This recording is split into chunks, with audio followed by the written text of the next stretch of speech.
Hello, Patricia. Lovely to meet you.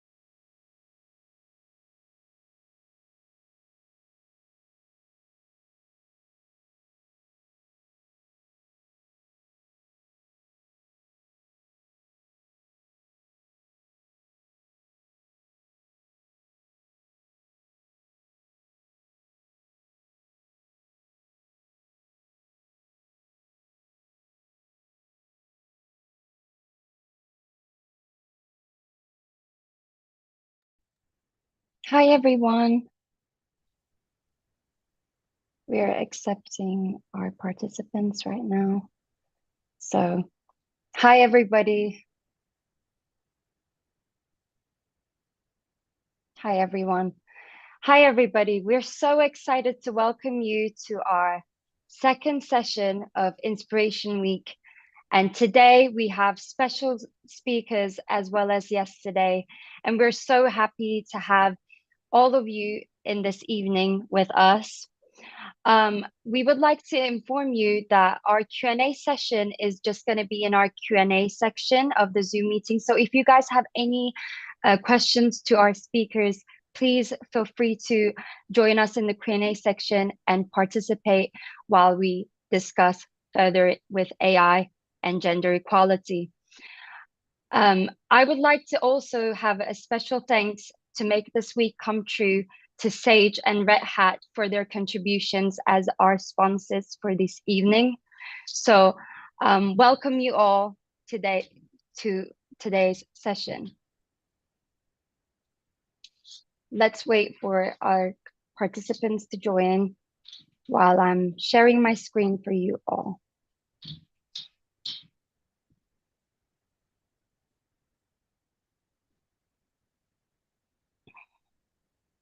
So today's session is going to be about gender equality SDG 5. Building on the thought-provoking keynotes from yesterday, we are happy to welcome our today's speaker, Ruba El-Zubi. Ruba, as she likes to describe herself, is an engineer who found her passion and drive linking engineering to sustainability development. Today, Ruba will share her insights on gender equality, drawing her rich career and academic background. If you have any questions for Ruba, please add them to Q&A chat, which we will come back at the end. Please extend a warm welcome to Ruba. The floor is yours. Thank you, Mina. Thanks also for having me, and welcome to all the attendees. I hope you find this session useful. I'm going to start immediately by sharing my screen. Would you mind giving me? Yes, thank you.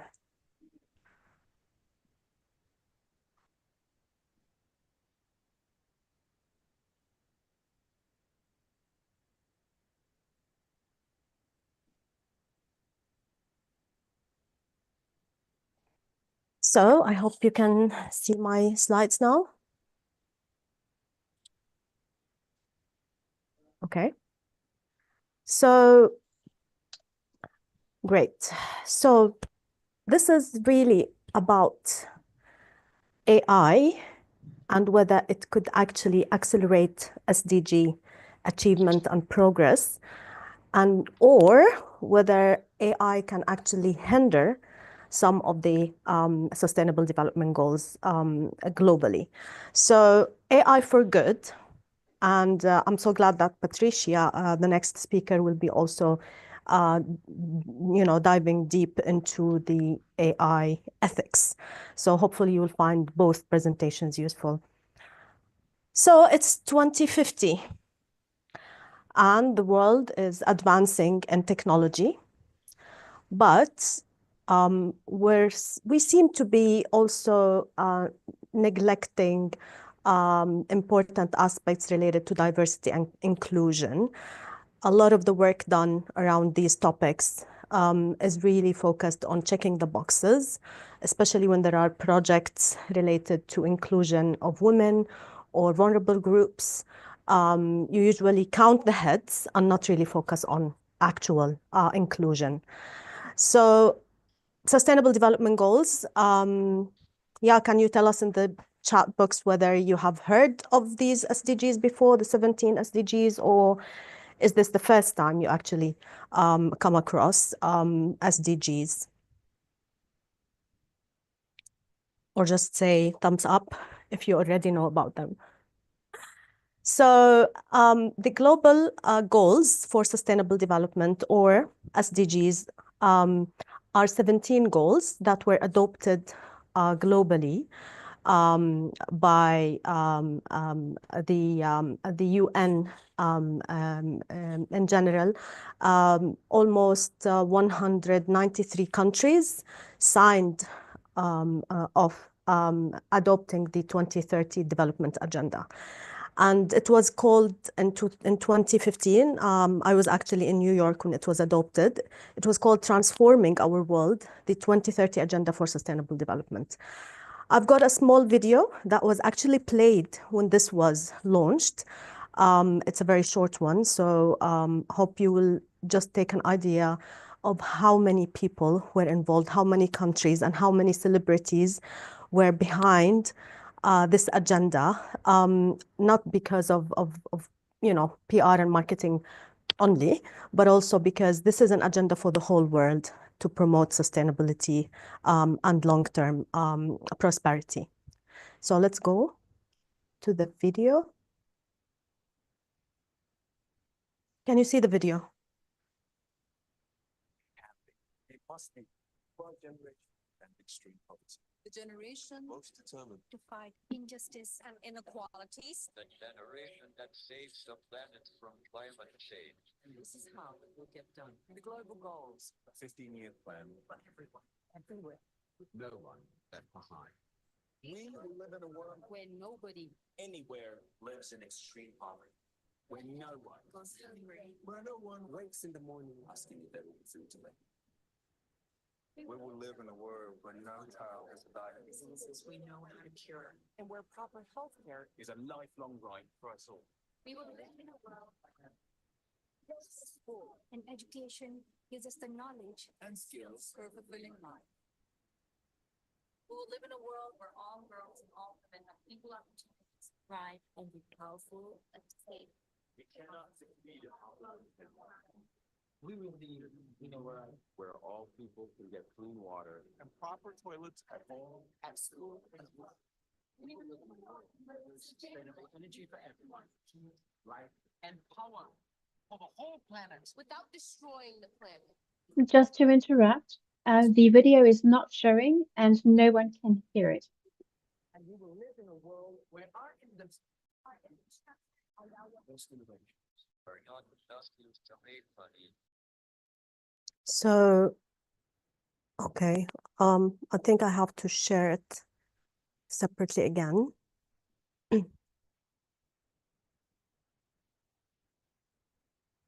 Please let me know if that works.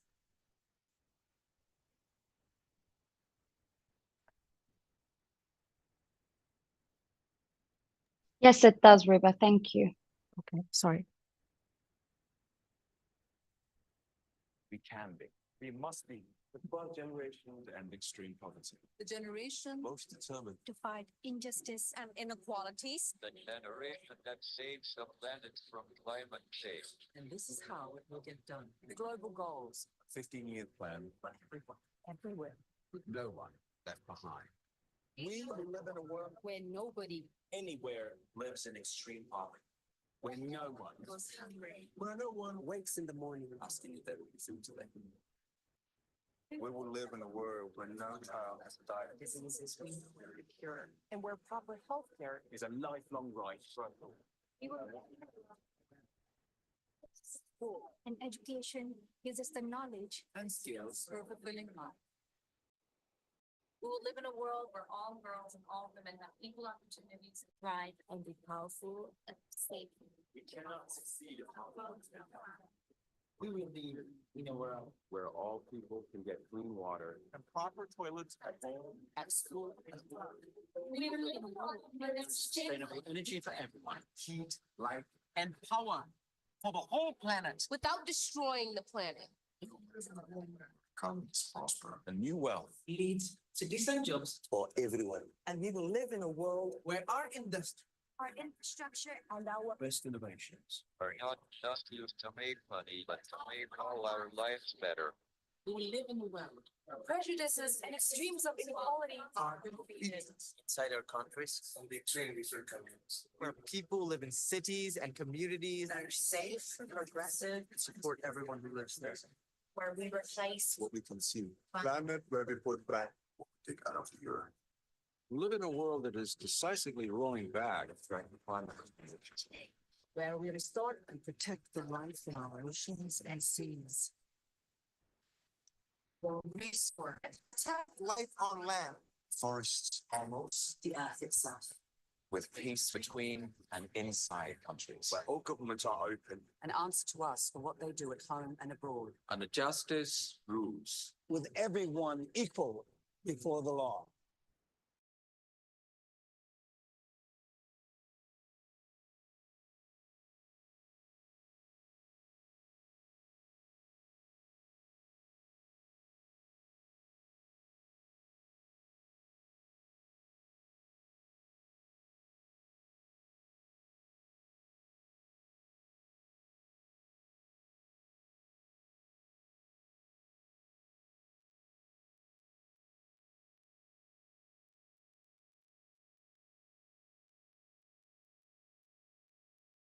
So, going back quickly to the presentation, I hope you enjoyed the video. For me, it does bring a lot of memories from 2015, because we were so excited about these goals, and we really wanted to make a difference in this world. As an environmentalist, as a person who was advocating for most of the goals related to environment, we also understood and realized after years of green advocacy that if you don't connect those SDGs together, if you don't work on equality within renewable energy, within agriculture, within preservation of biodiversity, oceans, forests, you can't just deal with inequalities in separation from all the other goals. So that integration between the different goals was very important for their success. And sadly, we're almost 6 years from 2030. And that's, what we talked about is the 2030 Sustainable Development Agenda. Sadly, we are, we're so behind in achieving many of them. As you will see, this is from the recent report issued by the UN in 2024. They usually issue an annual report that says how much the world has made progress on each of the SDGs, the 17 ones.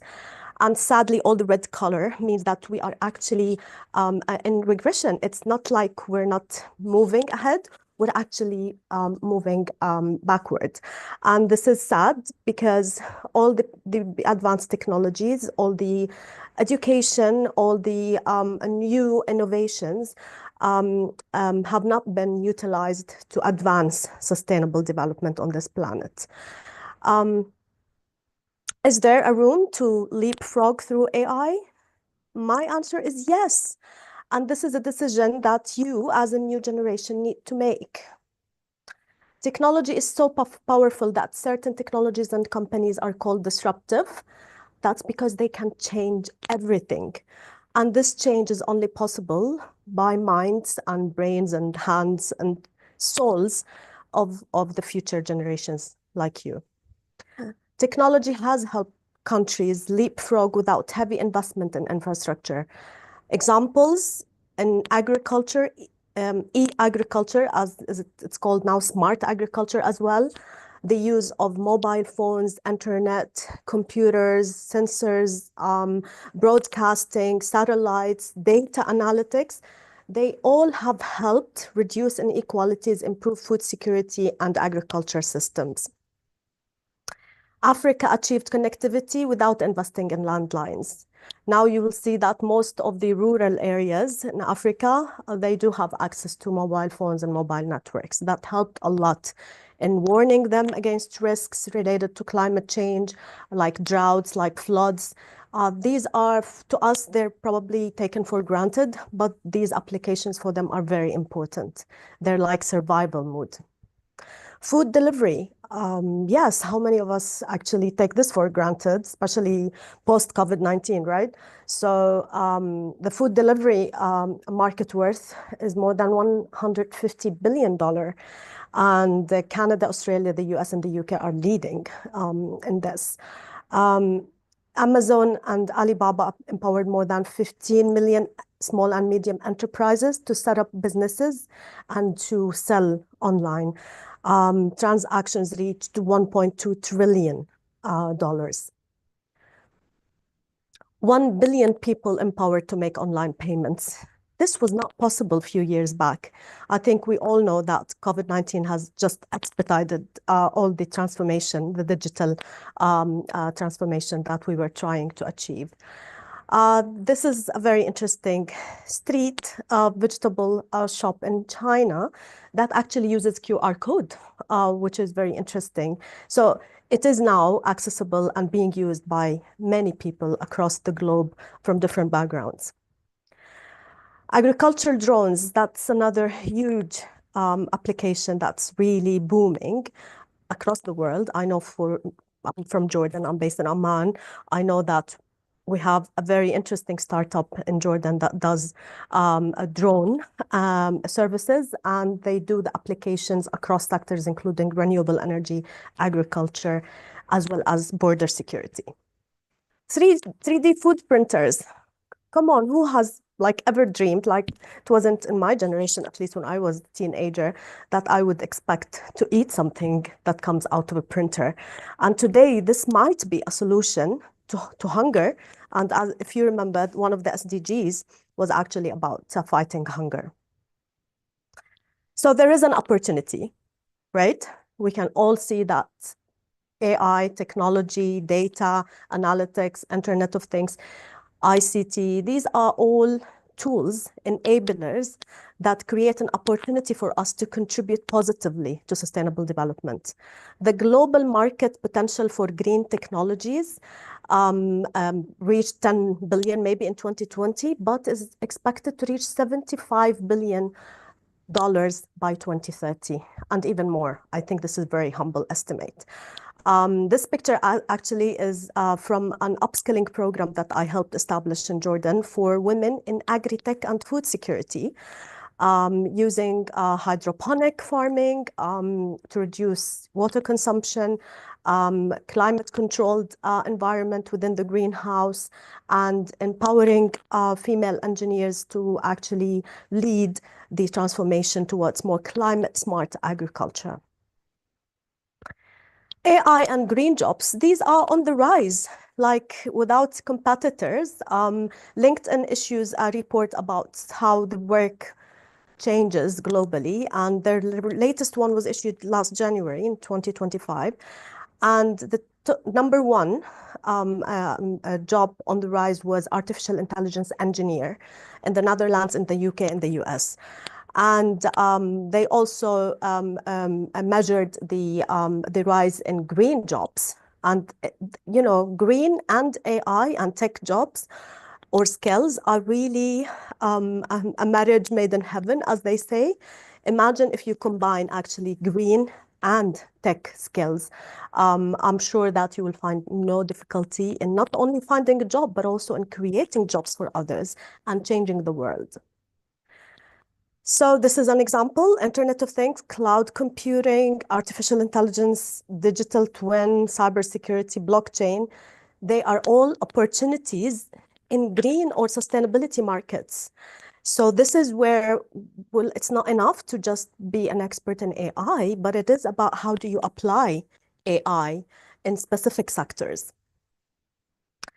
And in the green sectors, the green buildings is projected to be one of the most lucrative segments. So looking at the green buildings, the carbon footprint management for the construction sector, cities and sustainable cities is now very also appealing. Air and water pollution, crop monitoring, green cover monitoring, soil conditions, water purification, energy efficiency and renewable energy. These are all very important and growing sectors in the future. And this is my favorite part of the presentation. So this is a startup that I mentored. It's called Algebra Intelligence. This is a Jordanian-based startup. And these are the two of them are the co-founders. So what they did, they deployed AI in energy, in renewable energy and energy efficiency. And this is actually from the Forbes list from last year, and they were listed as one of the top 50 startups in our part of the world.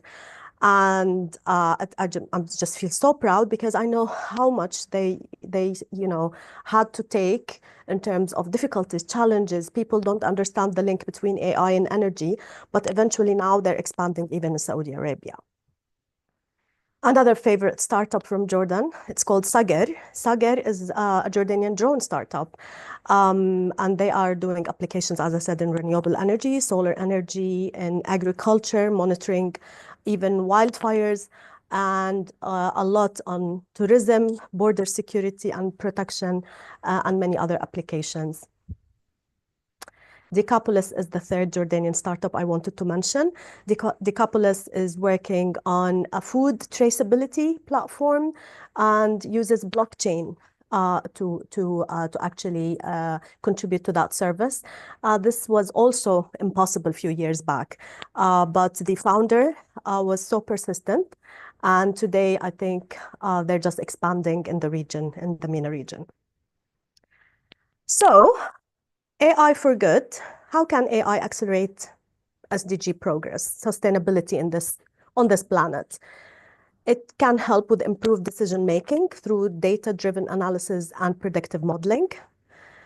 It can improve monitoring, transparency, and accountability, which are very important for sustainability and for growth in general, for development in general.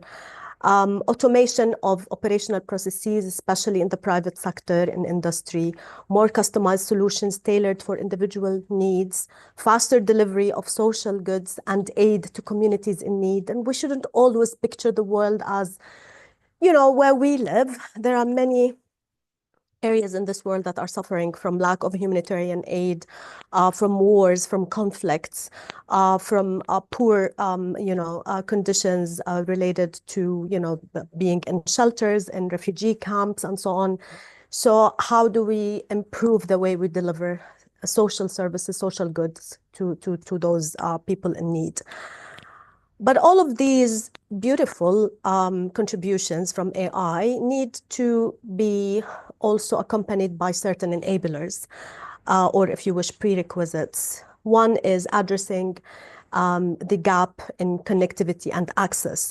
So we can't assume that everybody has access to the same quality of connections, internet, ICT infrastructure, communication, and even knowledge, know-how to use all of this.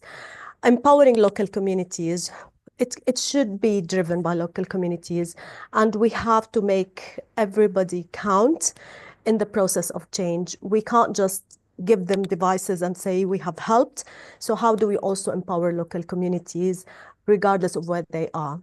Strengthening confidence, trust, and transparency. And this needs a lot of policy work, a lot of governance work.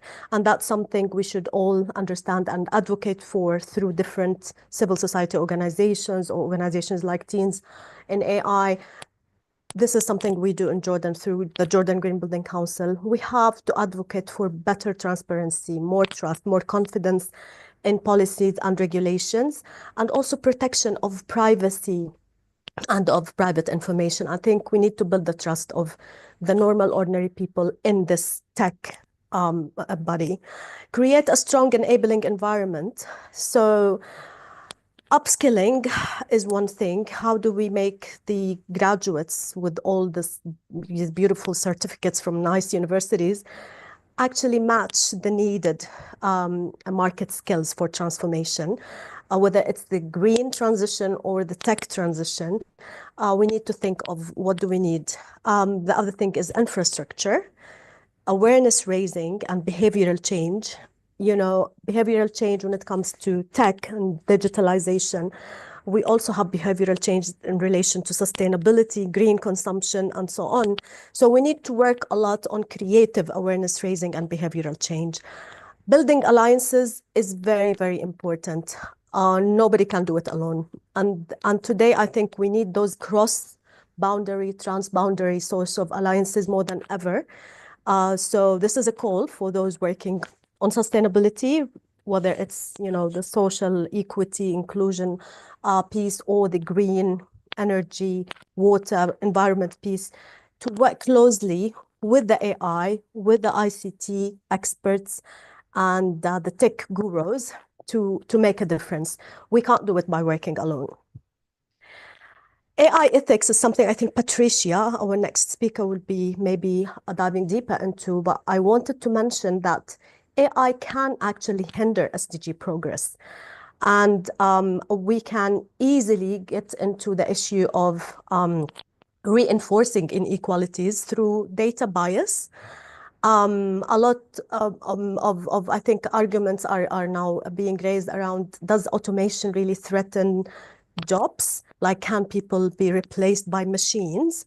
And the issue of transparency and privacy, as I said, affects trust. So if we don't really pay attention to avoid amplifying inequalities, we can fall into the trap of AI being just mirroring the inequalities that already exist.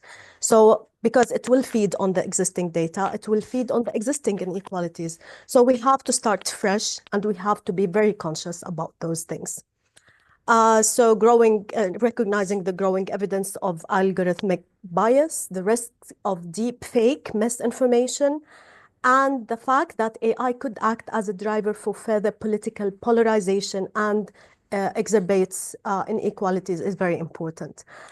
We need to hold up a new mirror, as I said, rather than replicating the existing inequalities embedded in our training data and the processes of how we weight and reward and prioritize. We have to start fresh, and we have to design an AI ethical framework. I think there are many countries, including the UK, that are thinking of that. I know Jordan also has developed a policy guidance on that. But I think globally, we have to know that this is not just a high-level policy. This is something practitioners, tech people, and communities need to understand. And we have to remain vigilant against the negative impacts of AI and ensure its positive use. And remember, sustainability should leave no one behind. Thank you so much. Thank you, Ruba. Thank you for your inspiring presentation. Your insights and expertise have truly enriched our understanding of this crucial topic. Now, we invite you to engage with Ruba by opening the floor for questions. Let's make the most out of this opportunity to delve deeper in the discussion surrounding sustainability and gender equality and its impact on our society. Before we move on to the Q&A, I would like to ask you a personal question, Ruba. What was the most memorable project you have worked on, and why do you think that it was the most memorable? I think there are many memorable moments in my career as an environmentalist. But I think one of the most rewarding ones was when we, as civil society organizations, lobbied together and stood out, sent actually a petition to the King of Jordan, worked with the parliamentarians, with the government, to stop an amendment to an agriculture law that was going to allow investors to change the land use from forests, which are protected, to agriculture so that they can invest in. Jordan doesn't have a lot of forests. We have less than 2-3% of our area as forests, and they are very unique and endangered. So that was a moment where we could actually demonstrate that advocacy, proper advocacy, using the right tools, the right information, could actually, achieve something. But more recently, I think one of the key achievements that I'm so proud of is that after over 20, 30 years of working to integrate environment into Jordan's economic development, we finally managed to have green economy as one of our key economic growth sectors. So today, youth in Jordan see an opportunity in this new economic development opportunity, and happy to share more information with others as well. Thank you so much for your answer and sharing your inspirational work. I would like to go to Q&A chat, and please, for the participants, if you have any questions, please don't hesitate to ask Taruba in this time frame. So one of the questions is that if the world is backward on its goals, what are the ways to keep them back on track?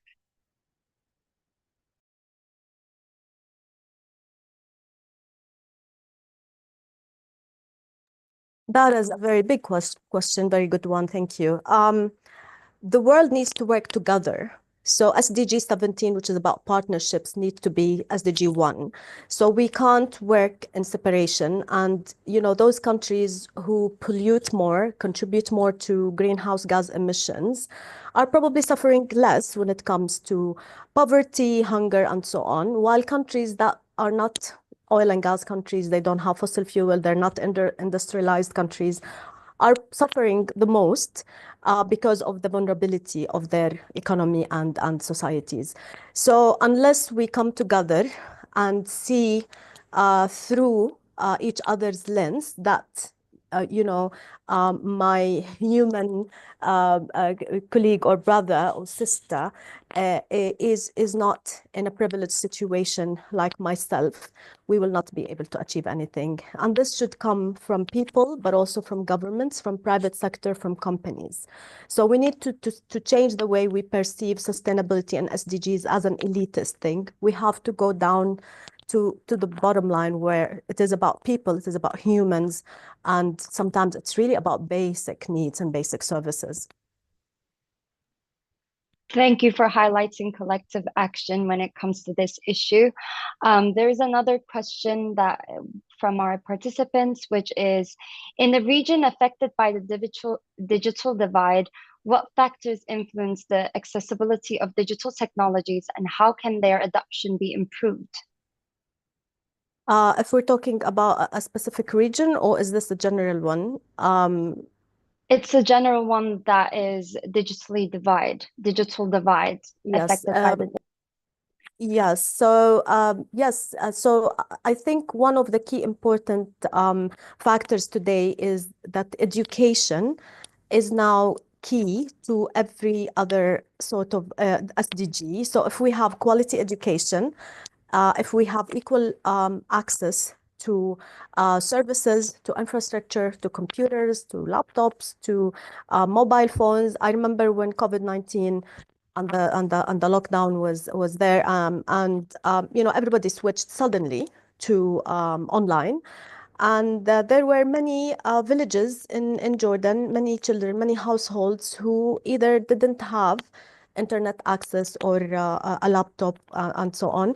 But there were families with more than one kid who actually had only one device at home, and they had to actually share and in a row to do their homework or to do their assignments. So it is really about the context, and it is really about access to services and to infrastructure and to technology. I think to a certain extent, donors and development partners play a role in that, because in most developing countries, they get support, they get funds through donations in order to upgrade their digital infrastructure and services. Nevertheless, I think the private sector is key, and we have to develop sustainable economic models, and private companies need to switch from corporate social responsibility, CSR, towards more partnership with the community, towards more innovation in how we support local development. And I think we have a lot of good examples from telecom companies adopting that as part of their CSR strategies. So I believe the private sector needs to play a role to bridge that gap, and governments needs to have a better relationship and a better model on how they partner with the private sector to do that. Thank you so much for your answer. I guess that our participants are engaging more, and they're basically asking to if, since AI has a negative impact on people's jobs, what would you advise companies pushing the drive of replacing humans? Is it better to rather reduce the use of AI? Not at all. I think we just need to be conscious about how we plan our transition and our use of AI. As I said, AI is not a standalone just solution. It is about how you use it, the applications it is used for. So I believe that each country has a niche human capital that is good in some ways. So that niche, let's say, a human capital in the society need to be educated and upskilled on how to use AI. We need to help in the job transition, if you wish, rather than, okay, so you're obsolete now, go home and we're going to hire AI people. I think there is this intermediate phase where we need to also help them upgrade their skills and get into the market. For women in particular, I think working from home, doing business process outsourcing, letting them even work remotely, it's even more important for them to be equipped with the right skills to be within the market. Thank you, Ruba, for your talk and your dedication of advancing gender equality and sustainability. We're grateful for your time and commitment. Now we're going to move on to our next speaker, but I know that there still have questions that people ask, so we're thankful for your speech. And I will move. Thank you. I'm grateful also for all the questions, and please feel free to connect with me on LinkedIn if you need to follow up with any question. Thank you. Thank you so much. And now,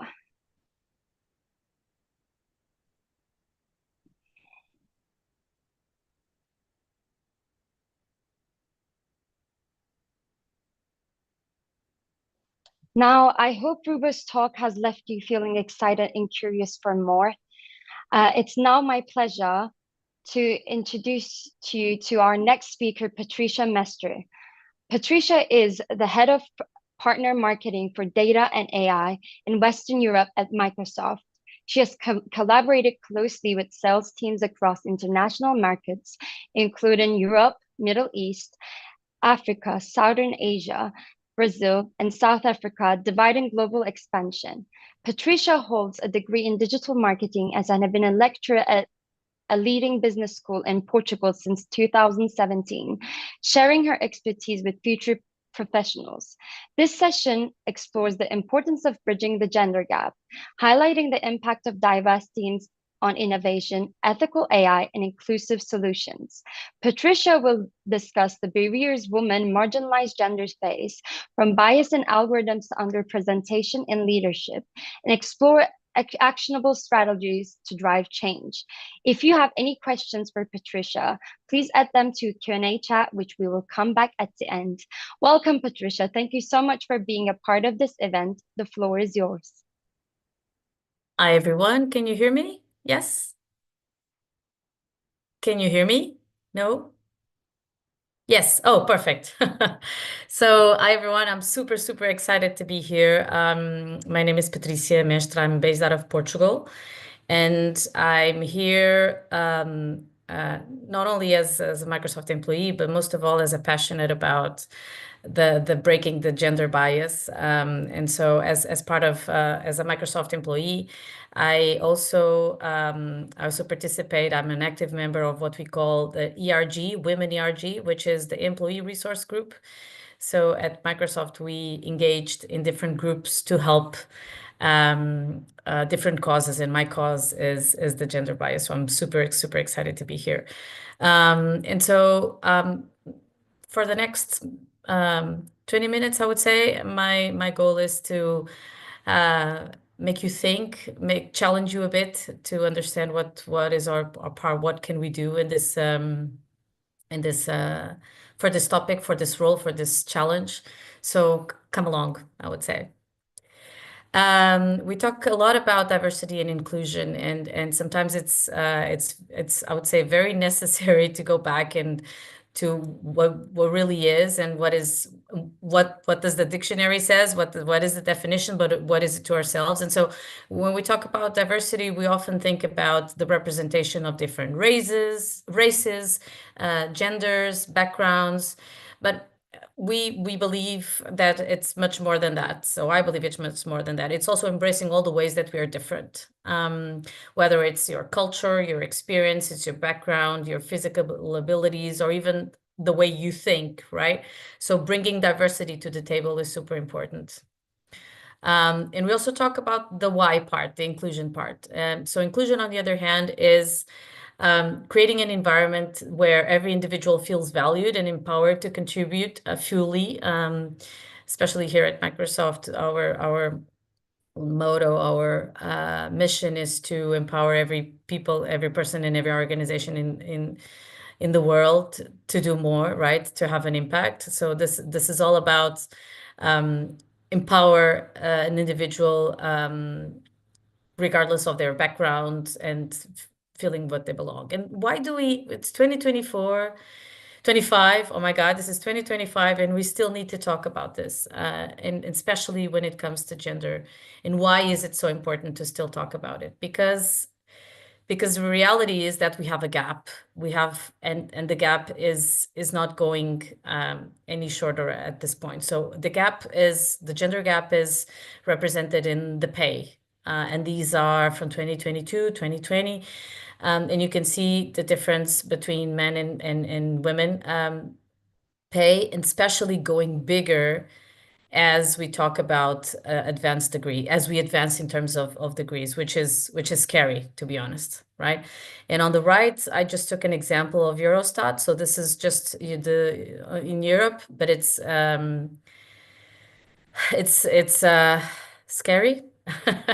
It's interesting to see. So it's still very much valid that we talk about it, and we still mention, and we still uncover why. So why is it so important to talk about? Because the gap is real in pay, is also real in decision-making roles. So on the left is worldwide, on the right, I think it's only in the US, but you can see that there is more men named John running big companies than all women in the world. And on the left, you can see that only 22% of CEOs are women. 34% of board members are women, so barely parity level. If we talk about board chairs, only 18% are women. And then regarding key positions, we talk about 35% being held by women. So it is still very, very important that we talk about it, and especially starting as soon as possible in terms of regarding age. And why does this happen? I mean, it's very tough, or it's not easy to say this is specifically because of this, but there are biases. There are many very common that women face at work, and these are some of them. The being nice bias. And you'll see how this is important when it comes, and I'll talk about it there and how AI can help. But the bias of women being nice is interesting when you're hiring, for instance, right? When you use strong and words that have the biases of not being so gender attached. So for sure, that's one bias. The attribution bias, which is you only did that because it was pure luck. The performance bias, that women can't drive or can't do what is usually or typically a man's area of expertise. The affinity bias, which is talking about only things that make sense for one gender or another. The maternity bias, which is women need to stay at home and take care of the kids. And then the intersection, which is forgetting all about all the other stuff that women are so good at besides being a woman. And let's these are some of the biases just to make you think a bit. But I wanna understand what we all can do collectively. But first, a little game, and I would love to see the chat as I'm doing. I'm not sure if I can do that, but while sharing my screen. But please add to the chat, and I'll make sure to check as soon as I can here. But it's a little game to kind of reinforce or to understand if those biases are real or how do they reflect on our day-to-day. So this is 2021. It's in the EU. It can be everywhere else, but in 2021, what was the percentage of female students with a bachelor degree? So meaning that they went all the way so they went to the university and they got out with a bachelor degree.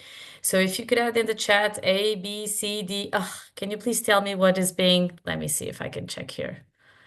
Oh, I can see it. Okay, D, A, K, nice, perfect. Okay, sorry. This is a little hint of how this is all comes out. And it's 62. So we still have the majority of the majority of the students being women taking a higher degree, right? But why is that not being reflected when it comes to decision-making roles, etc.? Second game around, second question, what are the two main areas of expertise women choose to study? So is it more about the business science, management law, health education, arts and languages, information technology? Oh God, you got it all, of course. Here it is, of course. And it is true. So they are the ones that women are the most represented gender in college, and but very specific towards health education. You can see it here. Social science, journalism, even in if you law, but when it comes to information and technology, if it comes to engineering, if we're going with STEM, which I'll ask in a minute, it's different. And here is a question on STEM. So, and by STEM, by the way, it's an acronym for science, technology, engineering, and math, right? And so what percentage does women graduate from STEM courses in the EU? Let me see if I can see the chat here. A, B, A. It's got it.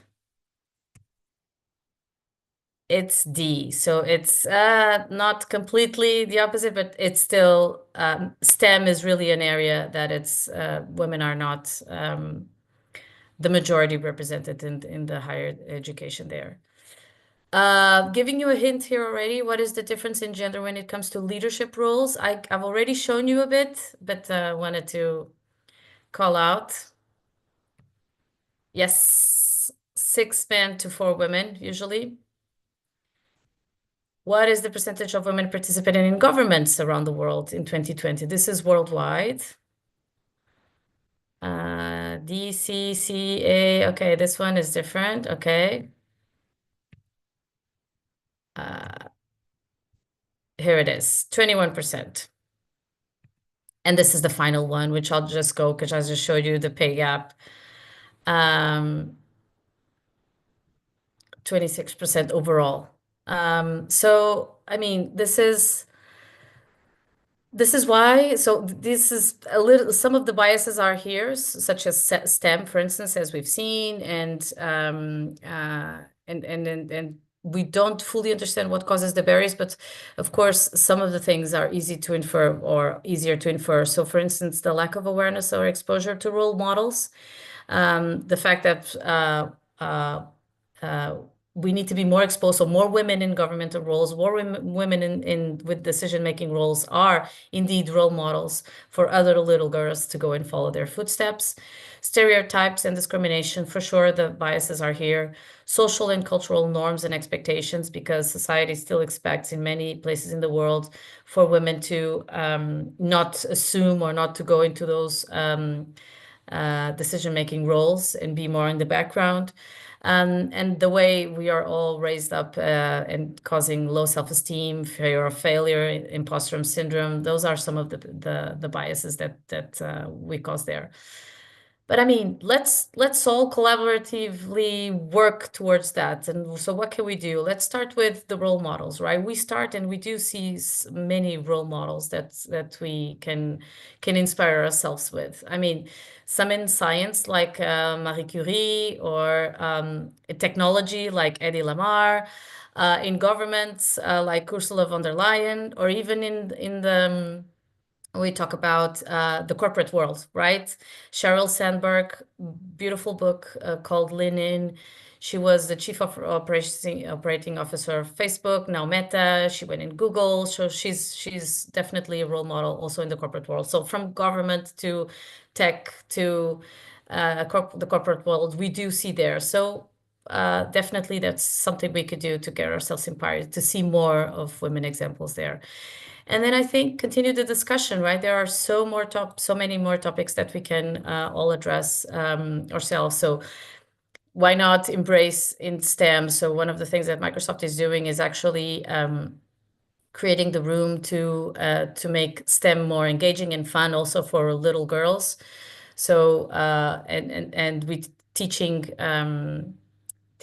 little girls to code and not to feel STEM is this hard thing to be doing. There are so many inspiring books. These are a couple of that we definitely recommend. I definitely recommend, and some movies as well. So this is all about changing the stereotype as well.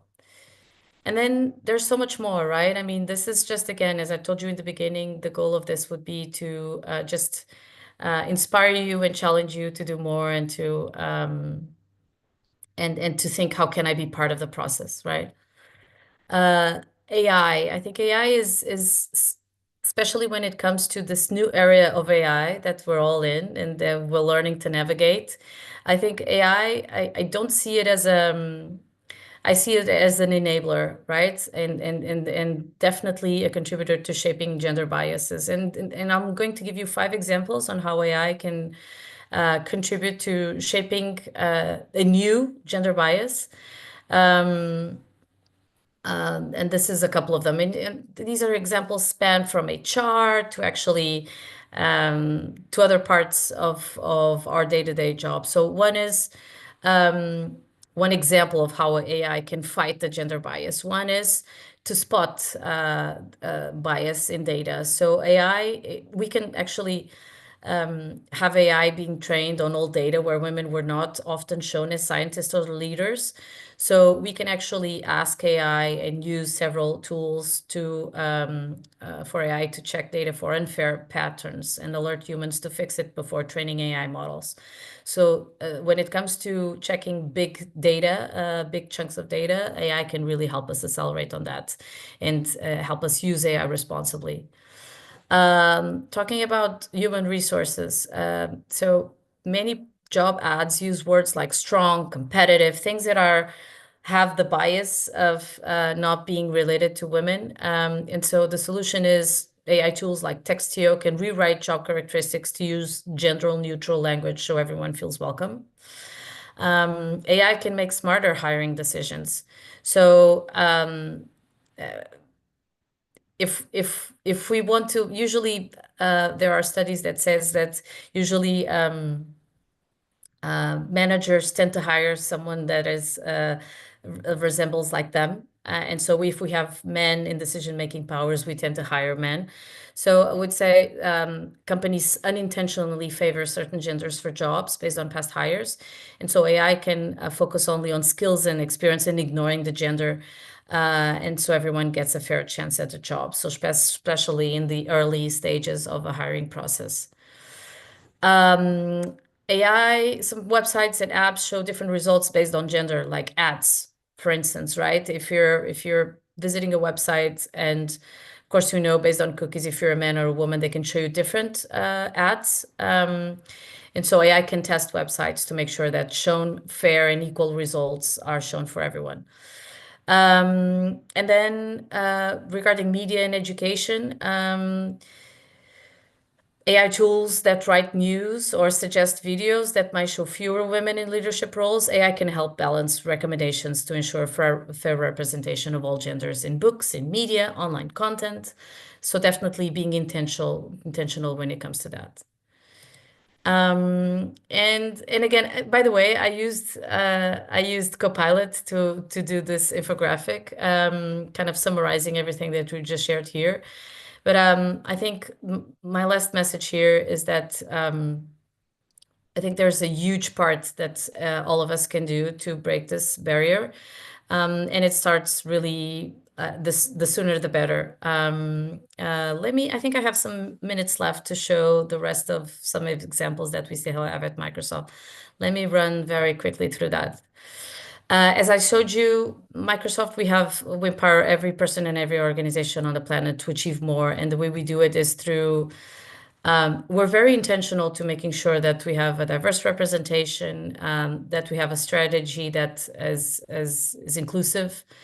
There's a huge focus on accessibility, and the ERG groups that I'm part of are safe spaces for employees to share experiences, driving innovation, and especially in this culturally sensitive AI world, how can we navigate that?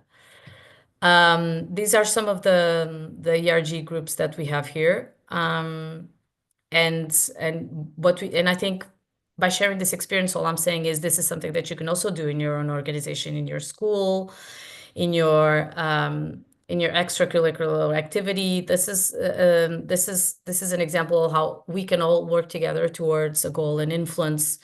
For instance, the ERG group here at Microsoft, we can actually influence to provide career support. We can influence to give back to the community. We can influence to how we even making sure that in the leadership team we have the right balance between men and women. And I think that's the power of the employee resource group. I think to finish up, this is in Portuguese. So if the audio doesn't work, the subtitles are in English. And this is a little video that we did, and that I'm sharing here to inspire you on how even in organizations that are so open to these topics, we still have a long way to go. Let me see if this works for you.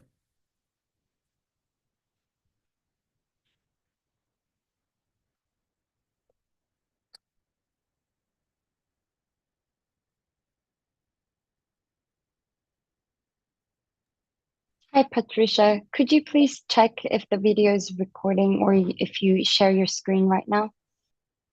Sorry? If you're sharing your screen, can you Yes. just please check it for now because we can't see the audio? Yes, but I think the audio, you won't understand the audio. It's in Portuguese, but I can see if I can share. Let me see if I can do it again. Sorry about that. Thank you. Thank you. It's embedded, so I'm not sure if it's working. Oh, the audio needs to be from the computer, right? 1 second then. Very quickly. Can you still hear me? Yes?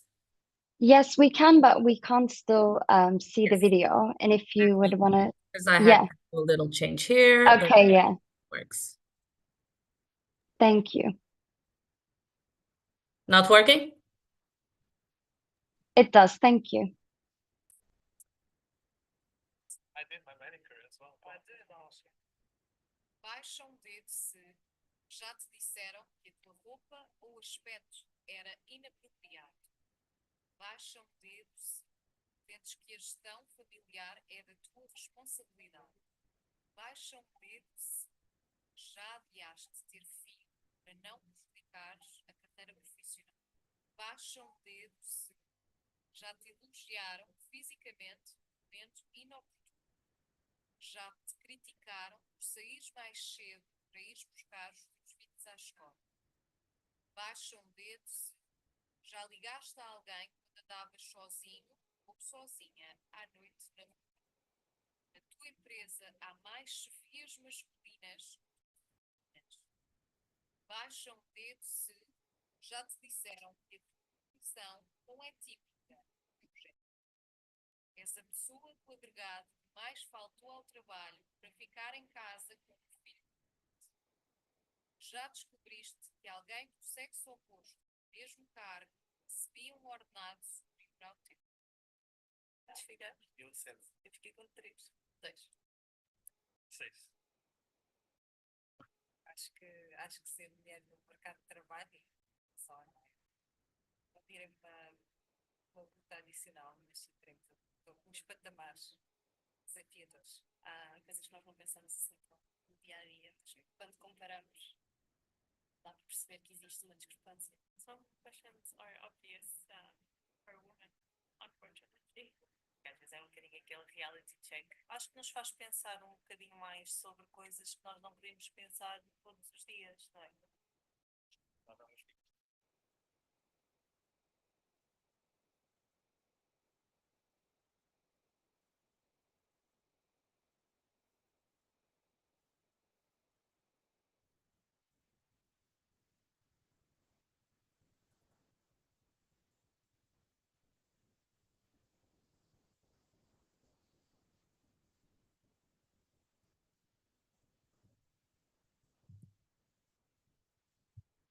And that's what I had for you today. Hope this was useful and made you think, and I'm happy to answer any of the questions you might have. Thank you, Patricia. It was really impactful and valuable to hear all of these from you today. Now we invite you to engage with Patricia by opening the floor for questions.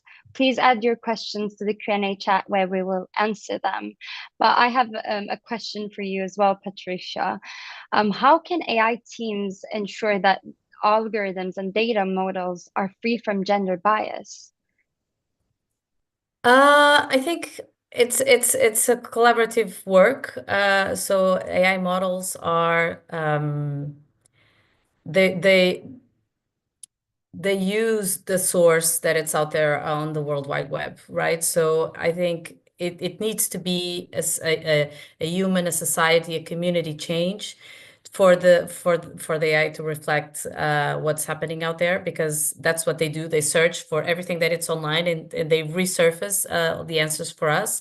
But I think if we're by being aware and by actually being more intentional or paying attention what's happening out there, we slowly changing, and the AIs will and the AI models will change themselves as well. But we can train them and we can pay attention. So the short answer is to pay attention to what's going on, to be intentional when we are working with our data, and make sure that we fact checked, as some of the examples I just shared. Thank you so much for your answer. We have a question from the Q&A. Do you think that if artificial intelligence replaces humans in most jobs, will women be more likely to be employed, or will gender equality persist in this case? I don't see AI. I wouldn't say I have a negative perspective on the future with AI. I see AI as a supporter, a helper. So it gives us the head start. The way I use AI today, the way I see it moving forward is seeing as a fast start. So whenever I want to create a document, whenever I want to brainstorm about a topic, whenever I use AI to give me that accelerator, but I do see the humans being in the front end, still taking the decisions. We should not take whatever AI gives you. You need to have that human layer component, and that makes you unique. So I don't think that AI will replace you. AI will replace the person that does not know how to work with AI. So definitely embrace AI for sure. It's here to stay, but don't fear that they would replace you for sure. It's a co-pilot. It's a hand-holding moving forward.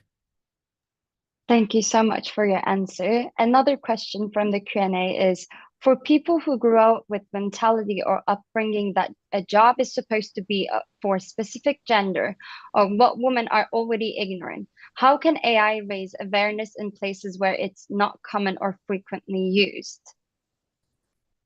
I wish I would know, to be honest. I think AI has become so generative AI means that we can now interact with a machine without having to use a proper coding language. And that fact alone made AI so accessible for all of us, because right now we can open ChatGPT, we can open simple AI tools like the filters on Instagram, anything. There's so many. We're already using AI in so many. So the fact that it's available to so many people in the world, it gives us a power. But it's still not available anywhere. So I'm not sure how we can. I think that's the million-dollar question for sure. How we can make it available and useful in where it isn't, right? Yeah. We've talked about Microsoft's impact on this case, and as well as the role models, how they are impacting in this gender gap. But can we discuss on how is it possible to close the gender bridge gap, which one of our participants has been asking? I think it's a combination of things. I think here I've been reading so much. It's amazing to because there's different perspectives on this, right? Education plays a key for sure. As the sooner we have younger people aware of this, we can. So as a mother, for me, that's my number one. My number one concern is raising kids that are aware of these issues and that they know. So education, for sure, it's something that is available to help.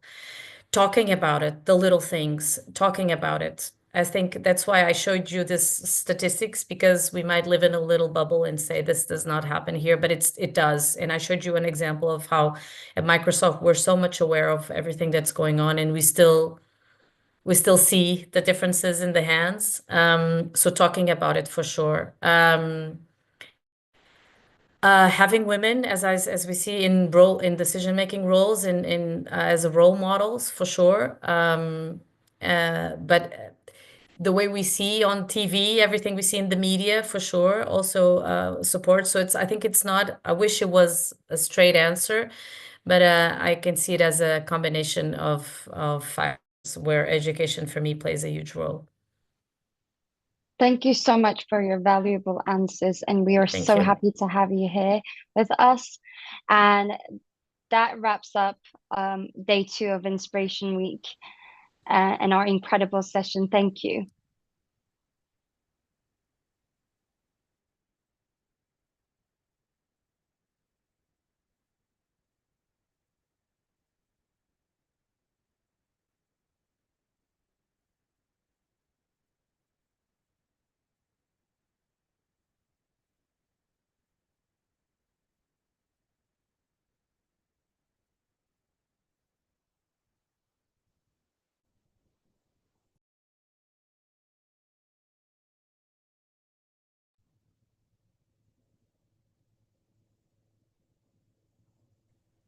You might be on mute. No, just checking. Sorry, I don't think we can't hear you. Okay, I'm sorry. Yes. Okay, can you hear me now? Yes. Okay, thank you so much. And closing for day 2 is that what an incredible session it has been. I'm truly inspired by the insights shared today, and I hope you all found it as much as valuable. A big thank you to our speakers for their time and expertise, and to everyone who joined us. It's been fantastic having you here. And of course, a huge shout out to our partners, Sage Foundation and Red Hat, for their continued support in making this possible. Inspiration Week is far from over. We have more exciting sessions ahead, so be sure to join us again tomorrow using the same link. See you tomorrow at the next session. Stay curious and stay inspired. Thank you for having you all. See you guys.